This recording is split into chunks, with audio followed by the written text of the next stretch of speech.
tak puas hati dengan harga minyak di Malaysia, okey, pergi beli di Singapura. Harga minyak tinggi di Malaysia, pergi beli di Thailand. Pergi beli di Indonesia.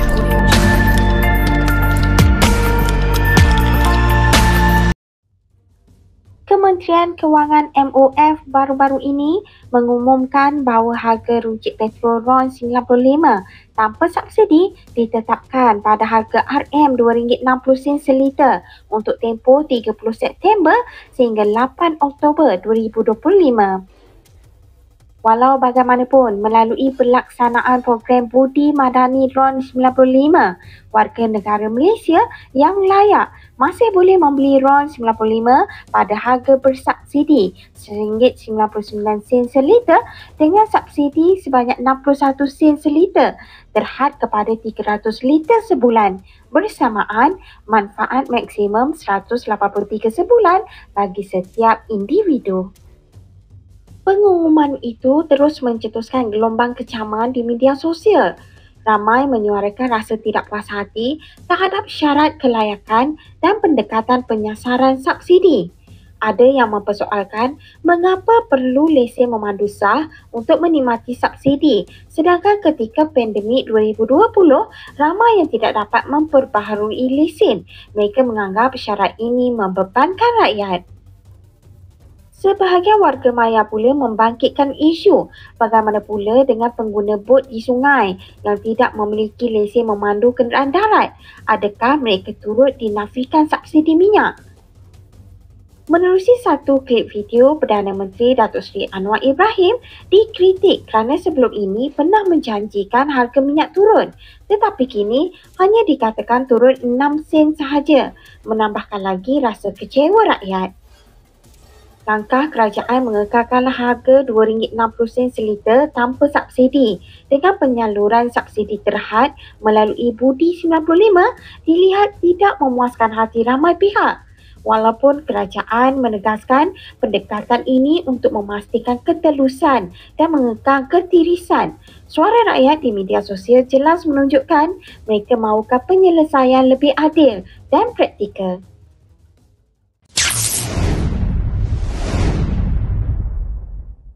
Tak puas hati dengan harga minyak di Malaysia, okey, pergi beli di Singapura. Harga minyak tinggi di Malaysia, pergi beli di Thailand. Pergi beli di Indonesia. Semuanya tinggi, jauh melambung daripada kita. Oh, turun 6 sen saja.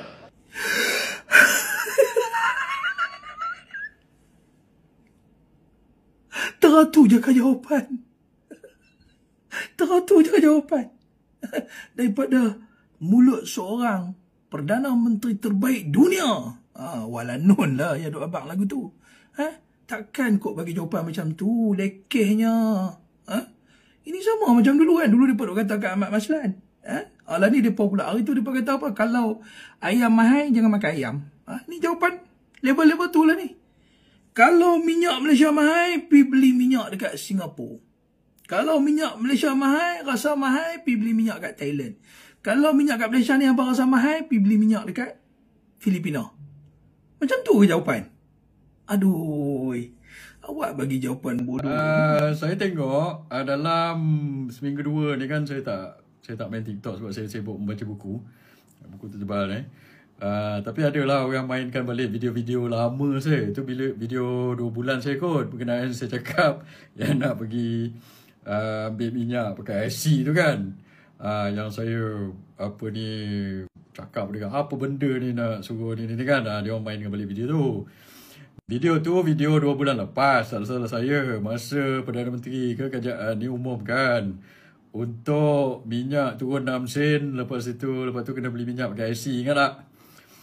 Tapi tipikal lah kerajaan PH ni, dia umum dulu tapi mekanisme dia tak beritahu. Itu yang menjadi masalah. Ingat tak dulu masa dia umum yang 100 tu? Lepas tu saya tanya 100 tu macam mana, masuk duit dalam IC ke? Ataupun bagi cash ke macam mana ke, nak pergi mekanisme apa. So kita kena speculate pula mekanisme tu apa. Kerajaan sekarang ni dia umum, lepas tu dia tak bagi tahu. Ataupun dia umum dulu, lepas itu dia pun tak tak fikir, tak think it through macam mana nak buat. Sebab itu saya tegur. Bila saya bising, elok juga saya bising 2 bulan lepas. So bila kita ni bising, barulah kerajaan ini ambil tindakan inilah untuk pastikan benda itu bila dia roll out tak menjadi masalah. Ini nak roll out 29 ke 30 hari bulan ni. Kalau orang beratur panjang macam mana? So saya harap pihak-pihak yang bertanggungjawab dalam kerajaan tu fikir sikit. Kalau 29 dan 30 ni awak mess up, saya akan tegur. Dan kita dengan kawan-kawan akan tegur. Kenapa pentingnya kita atau pembangkang macam saya, dan walaupun saya tak ada parti sebebas, untuk menegur ni supaya kamu orang ni buat kerja betul sikit. Kalau tak ada orang menegur, tak ada orang yang menjerit pada kamu orang dalam kerajaan ni, siapa yang buat ni, kamu buat suka-suka je lah, tak kisah. Time anyway, but bukan warga negara tetap tak boleh isi RON 95 ya. Dia kena isi RON 97. Kecuali dia bawa kereta tempatan tapi dia tak ada my card. Oh, pening kepala cerita ni kan. Tapi tak apalah, mula-mula memang pening kepala sebab benda ni tak pernah dibuat di mana-mana negara lain di dalam dunia. Now, menurut setiausaha politik kepada Perdana Menteri kita Muhammad Kamil Abdul Munim, dia kata ini ialah fasa pertama lah, langkah pertama yang mengecualikan bukan warga negara. Dan fasa seterusnya dia akan mengecualikan T15 daripada menerima subsidi bahan api. T15 ni ialah 15% golongan berpendapatan tinggi. So 15% yang ke atas. Ini maha kaya lah. Macam apa PMX selalu cakap, maha kaya kan. Yang itulah. Dan my card pula di pump. So penggunaan my card di pump ni maknanya kalau kereta tu, let's say lah suami isteri ada satu kereta, suami boleh pakai my card dia untuk isi kereta yang itu, isteri dia pun boleh guna my card dia untuk isi kereta yang sama juga. So tak ada halangan. Cuma kalau dia guna my card orang lain dan ada polis kat situ ke, ataupun ada KPDNK ada kat situ ke, menjawab lah, sebab kita tidak boleh menggunakan my card orang lain. Itu daripada segi undang-undang lah. Okay, fine. Kalau stesen minyak tu tiba-tiba tak ada internet, macam mana? Dia tak bayar Unify dia punya bil, macam mana? Dia guna satellite uplink. Okay, fine. Kalau stesen minyak tu tak ada satellite uplink, macam contoh kalau kat kampung, stesen minyak kat kampung yang kecil-kecil macam Bora Oil, Seng tu, kalau dia orang tak ada connectivity, dia orang tak boleh nak jual diesel bersubsidi. Diesel dia semua harga tanpa subsidi. So diesel ni tak ramai yang pakai. Okay, yang mana yang perlu saja pakailah. Dan dia orang memang dah tahu dah mana stesen minyak yang perlu. Tapi petrol ni semua orang pakai ni. Semua orang pakai. Okay. Dan kemudian kita juga ada isu di mana, bukan isu lah, ini satu benda yang saya nak siasat. Saya dapat tahu bahawa pengusaha stesen minyak juga mengalami masalah mereka sendiri. Ramai yang ingat pengusaha stesen minyak ni orang yang kaya-kaya apa semua ni kan. Zaman saya dulu memang betul lah, memang kaya-kaya lah. Tapi sekarang ni saya nampak mereka can barely survive lah. Okay? Banyak yang sebenarnya dah give up, dah pulangkan balik stesen minyak, diganti dengan orang lain. Kita tak perasan sebab proses ini boleh dibuat dalam masa 24 jam je. Bertukar orang, bertukar management, boleh. Okay, stesen minyak, syarikat minyak tak akan cerita ni, dia tak akan besarkan cerita ni. Okay? Malah in fact ada yang cakap kat saya, memang dia suruh pun yang lama-lama ni keluar lah, dia nak ambil yang baru. Okay? Sebab kita ada golongan-golongan baru yang beria nak stesen minyak ni. Saya risau stesen minyak ni digunakan sebagai tempat untuk mencuci duit. Sebab kalau dengar apa cerita diorang apa semua ni, memang kadar keuntungan tidak tinggi macam dulu langsung. Memang tak viable langsung untuk berniaga. In fact kalau minyak subsidi ni, stesen minyak beli minyak daripada syarikat minyak dengan harga tanpa subsidi. Contohnya kalau RON 95, kalau ikut Budi 95 ni, dia kena beli daripada syarikat minyak.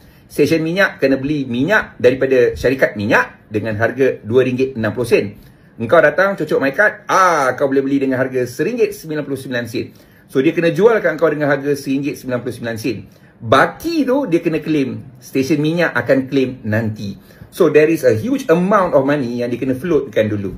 Okay, untuk dia dapat balik. Mungkin within 24 hours, mungkin lebih, Allahualam. Saya dengar within 24 hours, but still there is a big amount of money. Dan dia orang kena standby duit sebab bila stesen minyak ni tangki dia kurang, lori akan automatik datang tanpa perlu dipanggil. Dia tak boleh cakap, kau jangan datang dulu, aku tak ada duit nak bayar ni. Tak boleh. Dia kena ada cash reserve untuk tu orang. So cash reserve dia orang memang kena jadi lebih tinggi lah sekarang ni.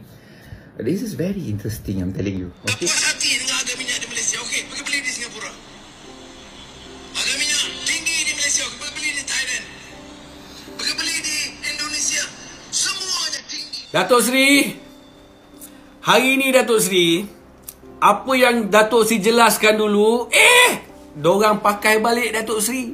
Datuk Seri dah bagi tahu dulu dah, negara kita ni antara negara yang minyak terendah waktu tu. Tapi diorang guna balik Datuk Seri benda yang sama. Kelakar orang Datuk Seri. Dah lah penipu, penghasut, lepas tu tiba-tiba jadi peniru pula. Inilah diorang Datuk Seri. Waktu tu diorang hasut rakyat. Diorang kata negara kita ni pengeluar minyak. Diorang cukup hasut. Kata minyak boleh turun sampai RM1.5. Tapi hari ni diorang turun 6 sen je Datuk Seri. Itu tak apa Datuk Seri.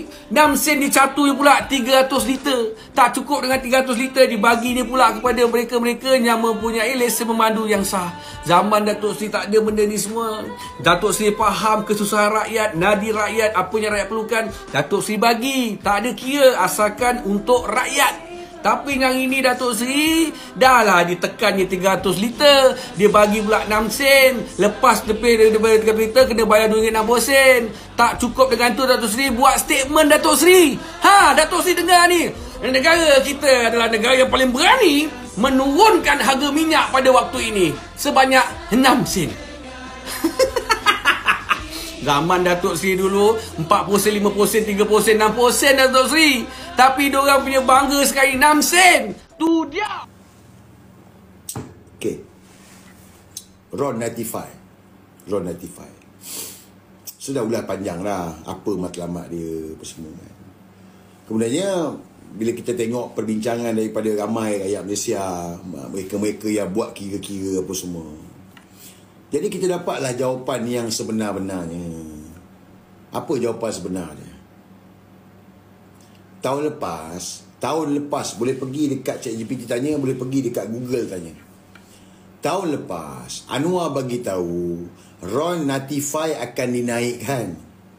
Harga minyak akan dinaikkan pada pertengahan tahun 2025. Ni, tahun ni. Minyak akan dinaikkan. Jadi kita tunggu minyak tak naik-naik. Sebaliknya dia umum turun 6 sen. Maka bergempak gempita lah walanon kesekalian Saitro ni minyak turun. Anwar turunkan harga minyak. Jilat dia orang ni semua. Jadi yang mana rakyat, of course lah korang. Takkan korang percaya kan? Memanglah 6 sen. Takkanlah korang teruja. Kau biar betul.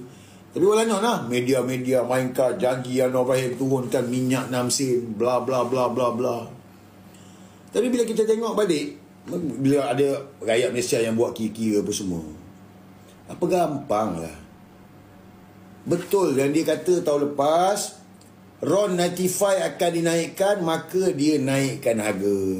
Sebenarnya ni dia bukan turun 6 sen. Sebenarnya dia dah naikkan harga minyak kepada 55 sen.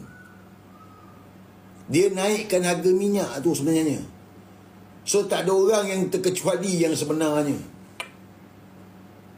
Jadi sekarang ni, kalau dia cerita 6 sen tak, sebenarnya dia dah naikkan harga minyak. Sebab tempoh hari kita dah ulaskan macam mana kalau sistem problem kita tak nak beratur apa semua, kita nak isi minyak, nak pergi kerja. So kita tetap kena bayar RM2.60. So kalau sekarang ni limit lebih 300 liter, engkau kena bayar RM2.60 juga. Jadi cerita dia sebenarnya, dia telah menaikkan harga minyak. Tapi dalam masa yang sama, dia memperbodohkan korang. Nampak tak? Lepas tu keluar cerita kononnya sehari sekali, tak tahu betul tak betul lah. Kita nak tengok bulan depan lah, baru kita tahu ni. Sehari sekali kita tak tahulah. Tapi dia dah naikkan harga minyak yang sebenarnya. Tapi hari ni adalah kenyataan daripada Menteri Keuangan kedua. Menteri Keuangan kedua. So tengoklah kenyataan Menteri Keuangan kedua. Menteri Keuangan kedua bagi tahu, dia bagi tahu penjimatan. Saya tak biar betul ni. Mana kenyataan dia tadi ni? Tadi ada dah hilang lah. RON 95 RM1.99, rakyat jimat hampir 200 sebulan. Amir Hamzah, Menteri Keuangan kedua.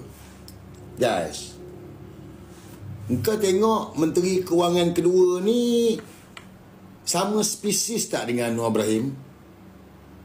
Saya tanya dengan korang, engkau tengok Menteri Keuangan kedua ni, engkau cuba tengok betul-betul sama spesies tak? Dia sama spesies dengan Pudin Poka, dengan Fahmi. Ni sama spesies ni, puak-puak ni. Faham tak? Background dia apa? Dia ni kan dah cakap, dia ni KWSP, corporate. Jadi dia fikir ke pasal korang ni semua? Dia tak fikirlah pasal korang semua, sebab tu dia perbodohkan macam tu. Dia bagi tahu. Bukan aku bohong tu. Raw 95. Jimat 200 sebulan. Celah beda mana jimat 200 sebulan? Kalau RM2 di Mesir 300 liter, RM615 sekarang ni. Subsidi lama. Kalau RM1.99 kali 300 liter, RM597. Jadi RM18 je. RM18. Nampak tak? Jadi cerita dia berjaya naikkan harga minyak. Cuma kita jangan masuk perangkap. Saya minta itu yang paling penting lah. Dia naikkan harga satu, dia nak kita mengamuk, nak kita marah, dia nak chaos. Jadi jangan selfish masing-masing, jangan pentingkan diri, sabar, tenang dan bijaksana lah. Isi macam biasa je. Tapi kalau tanya saya akan isi awal lah. Saya akan isi awal. Aku buat apa aku nak isi 30 bulan ataupun bulan 9 ni. Mana aku boleh penuhkan aku punya tangki, aku penuhkanlah tangki aku. Setuju tak? Kalau aku boleh penuhkan, aku penuhkan lah. Kereta-kereta tak pakai, tak apalah. Buat duit sikit, 60 sen kot. Buat apa kita nak berebut-rebut dengan orang? Orang yang tak tahulah. Tapi kita yang tahu ni, kita kena fikirlah. Macam saya cakap ni, betul tak betul? Kau fikirlah sendiri. Walanon, kau kena faham. Walanon ni sebab dia dibayar. Dia orang dibayar. Bila dibayar ni, disokonglah. Dia tak tahu apa pun. Mana nak pandai? Macam mana dia orang nak pandai, bro? Macam mana nak pandai? Dia tak pandai. Kalau dia pandai, dia ambil duit, dia tak backup lah. Ambil duit, jangan backup. Itu Walanon yang pandai. Walanon yang pandai sikit lah. Pandai sikit ni, dia sokong Anwar. Dia sokong Madanon. Dia arahkan untuk backup, pertahankan. Dia ambil duit, dapat duit, jangan backup. Itu baru Walanon yang pandai. Ada cerdik sikit. Tapi kalau majoriti kita tengok ni, semua bebal lah. Dah lah kau ambil duit, lepas tu kau beria-ria pertahankan harga minyak RM1.99 ni. Bebal lah. Itu pasal saya cakap semalam, dia orang pakai video AI. Demi nak mempertahankan ni, pakai video AI. Kan? Okey, jadi pasal harga minyak, cerita dia, harga minyak dah naik dah. Jadi tenang, sabar, bijaksana. Kita nak jatuhkan Anwar Ibrahim. Sebab itu dalam perkara ni juga saya minta kita tengok betul-betul, sepaham. Hari ni ramai orang yang macam-macam cerita lah, kan? Ada saya tengok lah pendatang asing. Dengar saya cakap, ini terpulang. Nak percaya tak percaya terpulang pada korang. Tapi ini saya punya pendapat. Pendatang asing ni, warga asing ini, dia masalah pada kita. Ya, dia masalah pada kita. Tapi dia ancaman kepada kita? Tak. Dia ancaman kepada kita? Tak. Dia masalah pada kita? Ya, dia masalah pada kita. Sebab lambakan warga asing ni yang kosong lah, masalah. Memang masalah kepada kita dan negara. Tapi ancaman kepada kita dan negara? Tak. Sebab yang ancaman kepada negara hari ni adalah Anwar Ibrahim. Dia adalah ancaman yang nyata. DAP adalah ancaman yang nyata. URA yang diorang nak buat adalah ancaman yang nyata. Tapi dalam keadaan sekarang ni, tiba-tiba ada puak ni pergi serbu lagi pasal pendatang asing. Adalah NGO pendatang apa dah. Siapa musuh kita ni? Apa fokus kita ni? Kita nak selamatkan negara. Kita nak selamatkan negara ni. Mereka tengah bakar sentimen kaum, agama, tak jadi. Sekarang ni apa? Nak suruh bergaduh dengan warga asing pula? Nak bakar sentimen dengan warga asing pula? Kau biar betul. Jangan jadi bangsa. Sebab aku kenal orang-orang ni semua. Aku tahulah. Aku tahu. Ni mana-mana NGO yang kecoh-kecoh sekarang ni nak serbu-serbu warga asing. Kau dengar aku cakap ni, fokus penyatuan Melayu. Kalau kau nak orang Melayu bersatu lah.